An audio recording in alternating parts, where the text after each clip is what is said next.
माननीय गृह मंत्री जी, मेरी कॉन्स्टिट्यूंसी तो पार्लियामेंट है भी।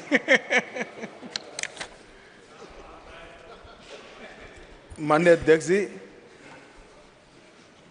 आज मैं जम्मू कश्मीर पुनर्गठन संशोधन विधेयक 2023 और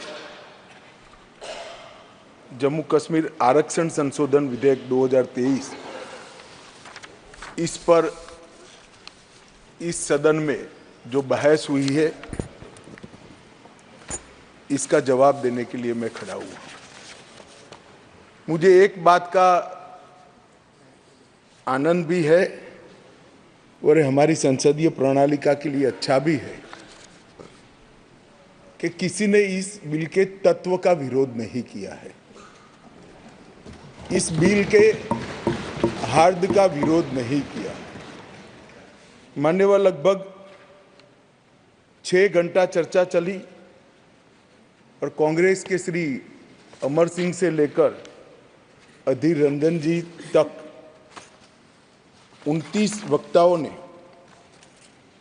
अपने अपने तरीके से विचार व्यक्त किए, मगर बिल के उद्देश्यों के साथ बाय एंड लार्ज सभी ने सहमति व्यक्त की। ये मैं सभी का धन्यवाद करना चाहता हूँ। माननीय अध्यक्ष जी, मैं जो बिल लेकर आया हूँ, जो विधेयक लेकर इस महान सदन की सहमति प्राप्त करने के लिए मैं खड़ा हुआ हूं, वो बिल 70 सालों से जिन्हों को अन्याय हुआ है, जो अपमानित हुए और जिनकी अनदेखी की गई है, वो सभी लोगों को न्याय दिलाने का बिल है, उनको अधिकार दिलाने का। माननीय अध्यक्ष जी, ये बिल किसी भी समाज में जो डिप्राइव लोग होते हैं उनको आगे बढ़ाना चाहिए। ये भारतीय संविधान की मूल भावना है, परंतु उसके साथ साथ इसका सम्मान न कम हो, इस तरह से आगे बढ़ाना चाहिए। अधिकार देना और अधिकार सम्मान के साथ देना, दोनों में बड़ा फर्क है। इसलिए कमजोर और वंचित वर्ग के जगह अन्य पिछड़ा वर्ग, ये नामकरण बहुत महत्वपूर्ण है। ये दोनों चीजों को ढेर सारे प्रतिपक्ष के सदस्यों ने अलग अलग तरीके से थोड़ा कम आंकने की प्रयास भी किया। किसी ने कहा कि पहले से हो रहा था, किसी ने कहा कि सिर्फ नाम बदल रहा है। मैं इन सभी को कहना चाहता हूं कि अगर हमें पिछड़ा वर्ग के लोगों के प्रति जरा भी संवेदना है, तो नाम के साथ उनका सम्मान जुड़ा है, वो जरूर देखना। नाम के साथ सम्मान जुड़ा है, वो वही लोग देख पाते हैं जो उनका उत्कर्ष अपने भाई समझकर, अपने से पीछे रह गए भाई समझकर संवेदना के साथ उंगली पकड़कर आगे बढ़ाना चाहते हैं। वो लोग इसका नाम नहीं समझ सकते जो इसका वोट बैंक के नाते उपयोग कर कर, अच्छे लच्छेदार भाषण देकर राजनीति में वोट प्राप्त करने का जरिया और साधन समझते हैं। नरेंद्र मोदी जी ऐसे नेता हैं जो स्वयं एक गरीब से गरीब घर में जन्म लेकर आज देश के प्रधानमंत्री बने हैं। वो पिछड़ों का दर्द भी जानते हैं, वो गरीब का दर्द भी जानते हैं। और जब इनके आगे बढ़ाने की बात होती है, तब कई बार तो मान्यवर मदद की जगह सम्मान के मायने बड़े होते हैं। मदद से ज्यादा व्यक्ति का सम्मान उसके सेल्फ कॉन्फिडेंस को, उसके आत्मविश्वास को और उसके गौरव को सम्मानित करता है, बढ़ाता है, जो उसके जीवन में आगे बढ़ने का कारण होता है। मैं इसलिए कह रहा हूं कि ढेर सारे सदस्यों के भाषण मैंने सुने भी है, पढ़े भी है मेरी चैम्बर में। ये भाव सिर्फ नाम बदलने से क्या होता है वो समझाने के लिए मैं कह रहा हूं। मान्यवर, आज जो बिल लेकर आया हूं, ये बिल के बारे में मैं थोड़ी पृष्ठभूमि भी बताना चाहता हूं। जम्मू कश्मीर में हम सब जानते हैं, जब महाराजा हरि सिंह जी ने भारतीय संघ के साथ इनके विलय का निर्णय किया, उस वक्त से लेकर अब तक कई सारे उतार चढ़ाव हुए। 80 के दशक के बाद आतंकवाद का एक दौर भी आया और वो बड़ा भयावह दृश्य था। पीढ़ियों से, सदियों से जो लोग अपनी भूमि पर रहते थे, अपना देश समझकर रहते थे, अपनी जन्मभूमि समझकर रहते थे, वो मूल समेत उखड़ गए माने। और किसी ने इनकी केयर नहीं करी, इनकी चिंता भी नहीं करी, ना इसको रोकने का प्रयास किया। और कई बार तो मान्यवर रोकने की जिनकी जिम्मेदारी थी वो इंग्लैंड में वैकेशन कर रहे थे, मैं नाम देना नहीं चाहता, और फिर कहते हमने कुर्बानी दी। आपकी कुर्बानी आंख माथों पर अगर दी है तो, मगर सटीक काम और सटीक उपाय और शक्ति के साथ वोट बैंक की राजनीति के बगैर उस वक्त उसको आतंकवाद को उगता हुआ खत्म करते तो आज उनको अपना प्रदेश छोड़ने की जरूरत ही नहीं पड़ती, ना मुझे बिल लेकर आज सदन के सामने आना पड़ा। मान्यवर, जब ये विस्थापित हुए तब देश के अन्य हिस्सों में, अपने ही देश में शरणार्थी बनकर उनको जाना पड़ा। दिल्ली, बेंगलुरु, पुणे, अहमदाबाद, चेन्नई, न जाने कहां कहां गए। लगभग वर्तमान के आंकड़ों के अनुसार 46,631 परिवार और 1,57,967 लोग अपने ही देश में विस्थापित हो गए। और इस तरह से विस्थापित हुए कि उनकी जड़ें ही अपने खुद के देश से, अपने खुद के प्रदेश से, अपने खुद के वतन से उखड़ कर रह गई। ये बिल उनको अधिकार देने का है, ये बिल उनको प्रतिनिधित्व देने का है। मान्यवर, कश्मीर के लिए एक प्रकार से 3 युद्ध हुए। 47 में पाकिस्तान ने कबालियों के नाम से आक्रमण किया। इसमें लगभग 31,779 परिवार पाक अधिकृत जम्मू कश्मीर से जम्मू कश्मीर में विस्थापित हुए। इनमें से 26,319 परिवार जम्मू कश्मीर में और 5,460 परिवार देश भर में फैल गए। वो पाकिस्तान के हमले के शिकार थे। इसके अतिरिक्त 1965 और 1971 में भी युद्ध हुए, उसमें और 10,065 परिवार विस्थापित हुए और कुल मिलाकर 48, 65 और 71 ये तीनों युद्धों में मान्यवर 41,844 परिवार विस्थापित हुए। ये विस्थापितों की स्थिति के बारे में मैं बाद में बात करता हूं, परंतु ये बिल है वो उनको अधिकार देने का बिल है, ये बिल उनको प्रतिनिधित्व देने का बिल है। आज वो लोग ऐसी स्थिति में नहीं है कि वो चुनाव लड़कर वहां की असेंबली में बैठ पाए। जो कहते हैं क्या हुआ धारा 370, कहां हुआ 5 और 6 अगस्त 5 और 6 अगस्त 2019 में ये हुआ कि इनकी सालों से न सुनने वाली आवाज नरेंद्र मोदी जी ने सुनी और आज उनको अधिकार मिला। मान्यवर,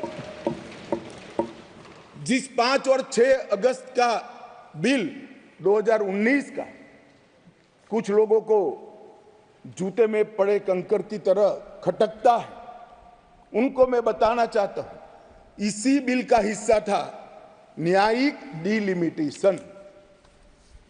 ये एक शब्द नहीं है, 2 शब्द जोड़कर बनाया है, क्योंकि पहले जो डिलिमिटेशन हुआ था वो इस तरह से था, एक कॉन्स्टिट्यूएंसी यहां बनी है और दूसरा ये वो कॉन्स्टिट्यूएंसी का हिस्सा 15 किलोमीटर दूर है। क्यों? क्योंकि मुझे चुनाव जीतना है। इस तरह से डिलिमिटेशन हुआ। ये डिलिमिटेशन के सामने मैंने जानबूझकर एज अ लेजिस्लेटर न्यायिक डिलिमिटेशन लिखा था, वो आज मैं सदन को बताऊं। डिलिमिटेशन कमीशन, डिलिमिटेशन और डिमार्केटेड असेंबलीज, ये लोकतंत्र का मूल है। जनप्रतिनिधि को चुनने की इकाई तय करने की प्रक्रिया है। असेंबली जो बनती है वहीं से मतदाता अपना प्रतिनिधि विधानसभा में भेजते हैं। अगर डिलिमिटेशन की प्रक्रिया ही पवित्र नहीं है तो लोकतंत्र कभी पवित्र नहीं रह सकता मान्यवर। इसलिए इस बिल के अंदर हमने व्यवस्था करी थी कि डिलिमिटेशन, न्यायिक डिलिमिटेशन फिर से किया जाएगा। और सभी की सुनवाई हुई। डिलिमिटेशन कमीशन जम्मू कश्मीर में सब जगह पे गया, अंतिम जिले से लेकर पहले जिले तक सब जगह घूमे। कई समुदायों के प्रतिनिधियों ने इनको आवेदन पत्र दिए थे। पाक ऑक्यूपाई कश्मीर से आए हुए लोगों ने भी दिए थे, और कश्मीर घाटी से भागकर जम्मू में शरण लेने वाले लोगों ने, और कश्मीर घाटी से भागकर देश भर में फैले हुए कश्मीरियों ने भी आवेदन दिए थे कि हमारा प्रतिनिधित्व का कोई डिलिमिटेशन कमीशन संज्ञान ले। और मुझे आनंद है मान्यवर कि डिलिमिटेशन कमीशन ने इसका संज्ञान लिया।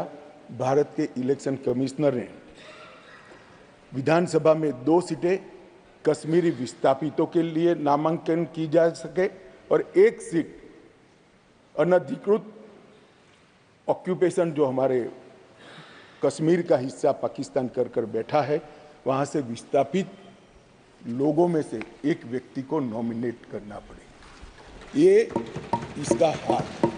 अब इसमें क्या है, पहले भी मिलता था ना, पहले नहीं मिलता था।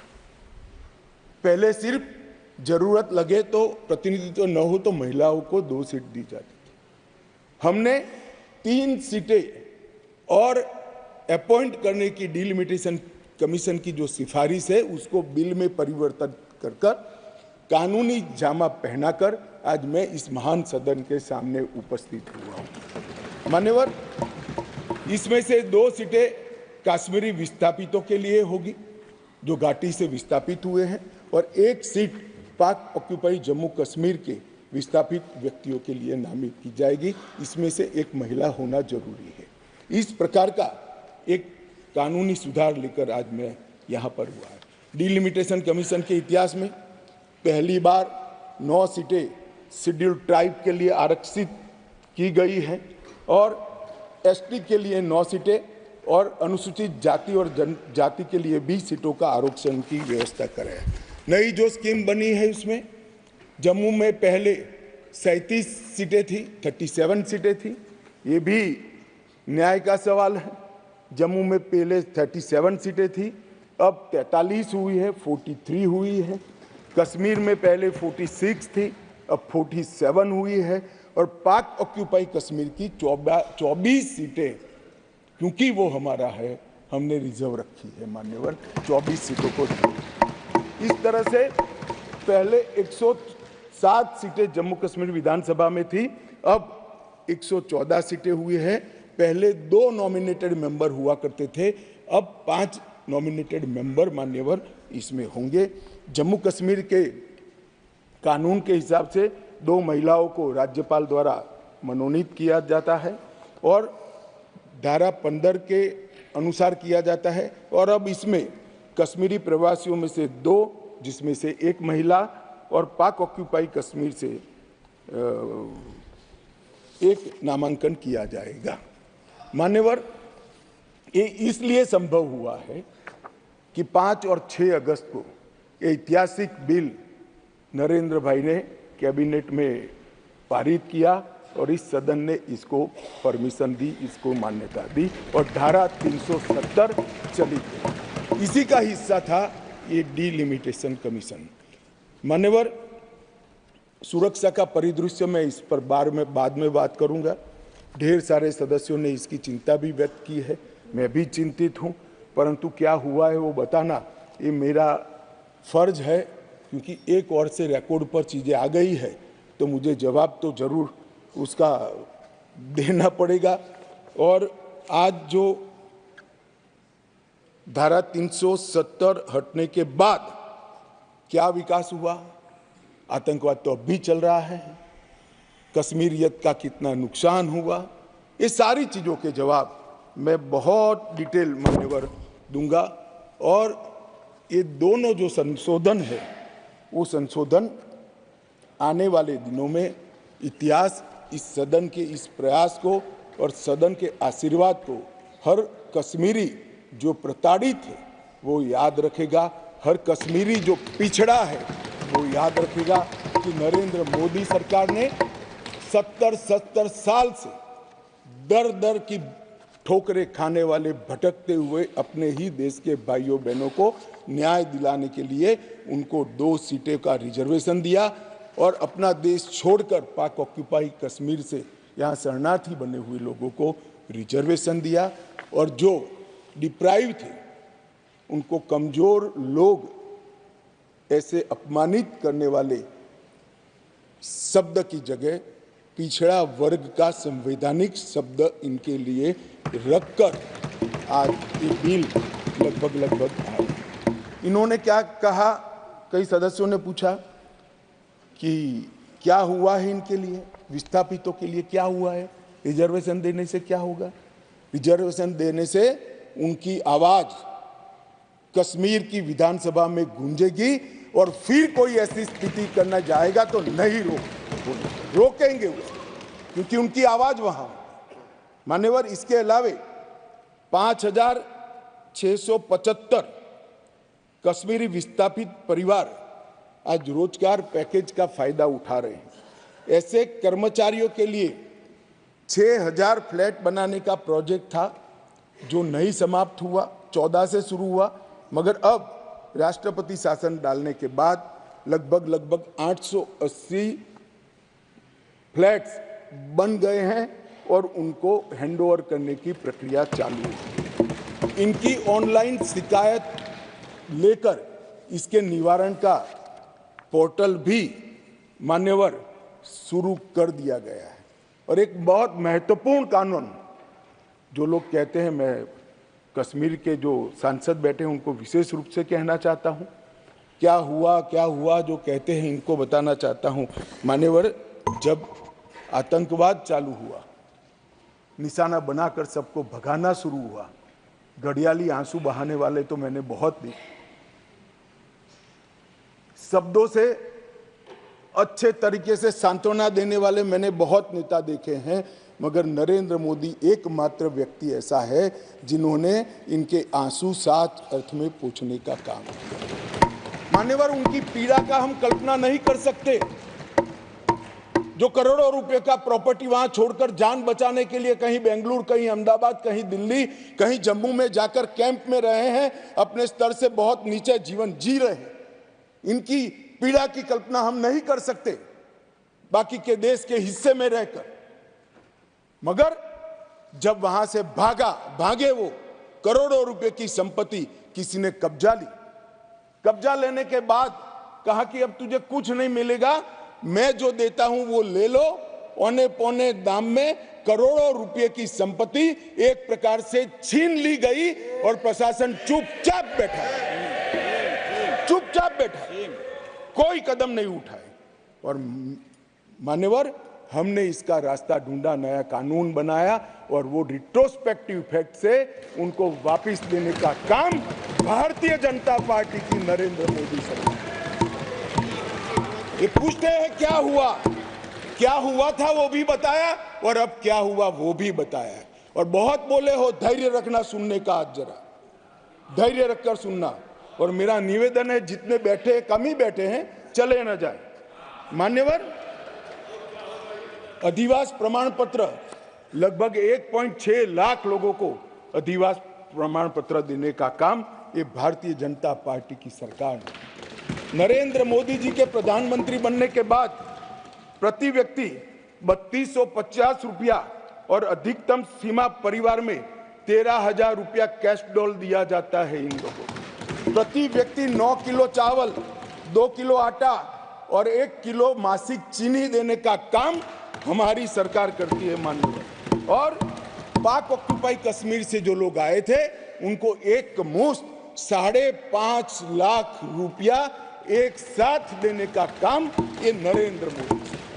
जो लोग कहते थे कि क्या हुआ, आप तो मूल से ही कटे हो साहब, मूल के साथ संपर्क ही नहीं, कैसे मालूम पड़ेगा बदलाव क्या हुआ है। इंग्लैंड में वैकेशन कर कर जम्मू कश्मीर के बदलाव का अनुभव नहीं कर सकते हो मान्यवर। हमने दादा बैठो, दादा बैठो। आपको नहीं कह रहा हूं दादा, बैठ जाइए। आप कहां कश्मीरी हो?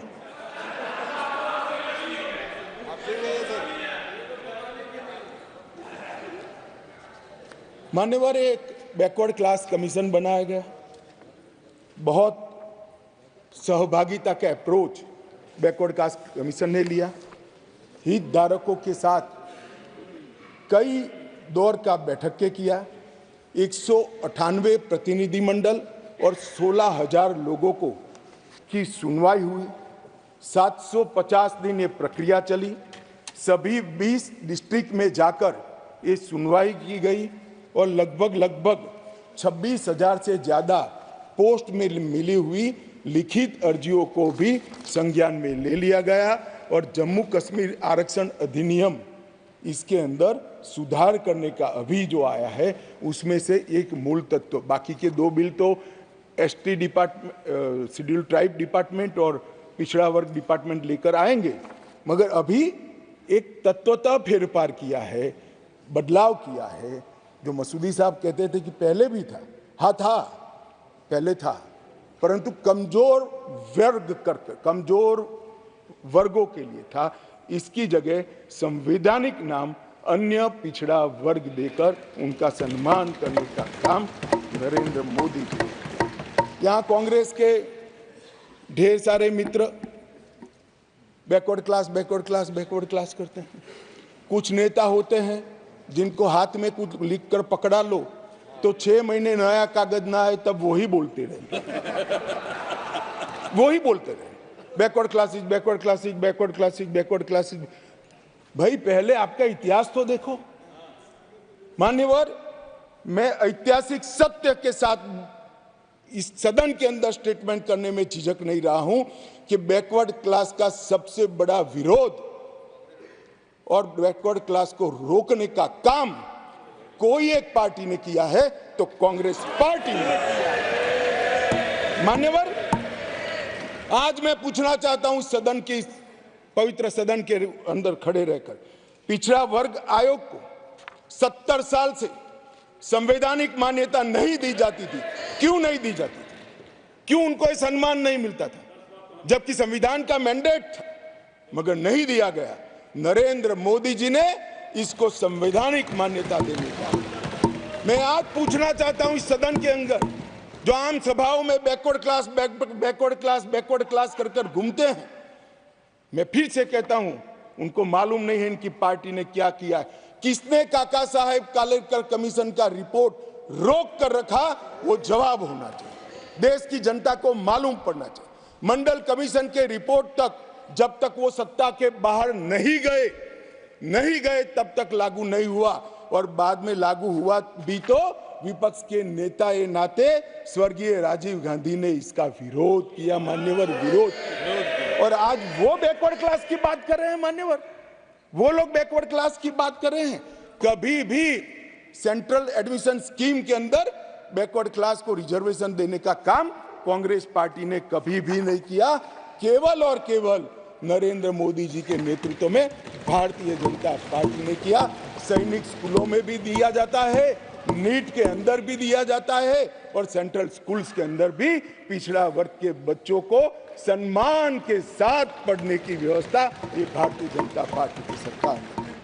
मान्यवर अब आप इनको बिठा दीजिए।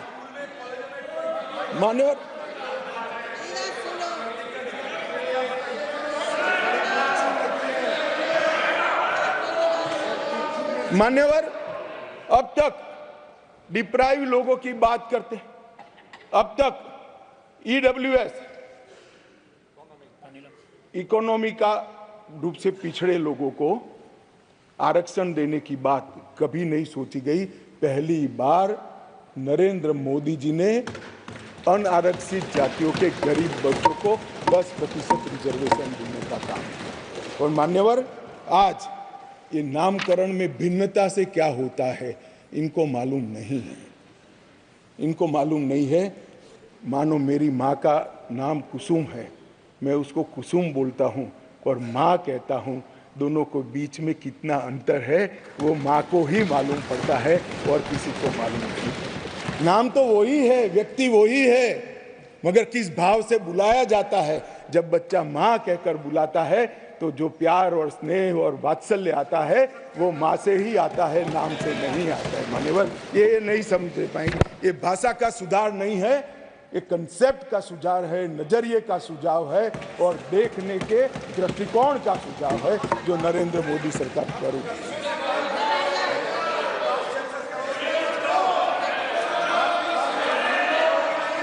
Please please.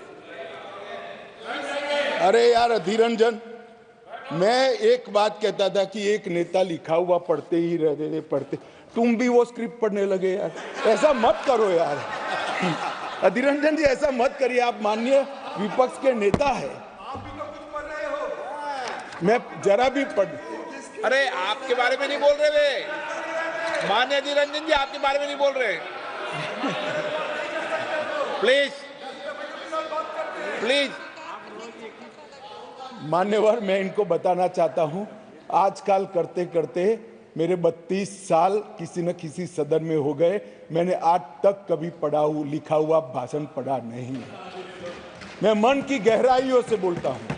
मेरे हाथ में जो कागज होता है आंकड़ों और तथ्यों को रिफेर करने के लिए होता है, क्योंकि मैं जिम्मेदारी के साथ यहां पर हूं। मान्यवर, प्लीज प्लीज प्लीज, माननीय सदस्य प्लीज प्लीज। मान्यवर, ये विधेयक नरेंद्र मोदी सरकार ने, देश के प्रधानमंत्री नरेंद्र मोदी जी ने देश में लाए हुए सैकड़ों सकारात्मक और परिवर्तनकारी प्रगतिशील परिवर्तनों की कड़ी में एक और मोती जोड़ने का काम ये विधेयक करेगा। और इसलिए मैं आज इस सदन के आशीर्वाद मांगने आया हूं। माननीय